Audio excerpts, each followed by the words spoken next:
আজি দিনৰ অশ্বমেধ ঘোঁৰাত আত্মনিৰ্ভৰ ভাৰতৰ দৌৰ। ভাৰতৰ প্ৰতিটো অলিয়ে গলিয়ে আজি দিনৰ চেপাত জনতাৰ ক্ৰন্দন। কেন্দ্ৰত মোদীৰ হাস্যবদন, কি যে মণিকাঞ্চন যুগ।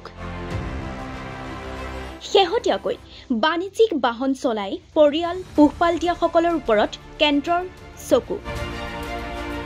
পুঁজিপতিক ৰাষ্ট্ৰীয় সম্পদ গতাই দি ৰাজকোষ টনকিয়াল কৰাৰ কেন্দ্ৰীয় চৰকাৰে বাণিজ্যিক বাহনৰ নিয়ন্ত্ৰণ নিজৰ হাতলৈ নিব কৰৰ বোজা জাপি দি।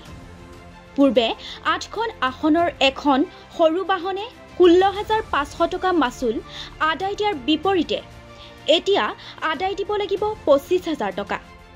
সেইদৰে 18খন আসনৰ ট্ৰেভেলাৰে বৰ্তমান 52,500 টকাৰ বিপৰীতে 75,000 আৰু 27খন আসনযুক্ত ট্ৰেভেলাৰে আদায় দিব লাগিব 3 লাখ টকা।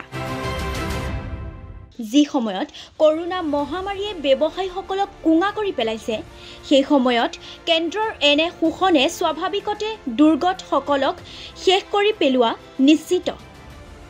কিন্তু উপায় নাই, কেন্দ্ৰৰ লক্ষ্য ৰাজহ সংগ্ৰহ। জনতাৰ ক্ৰন্দন মুখ্য হ'ব নোৱাৰে।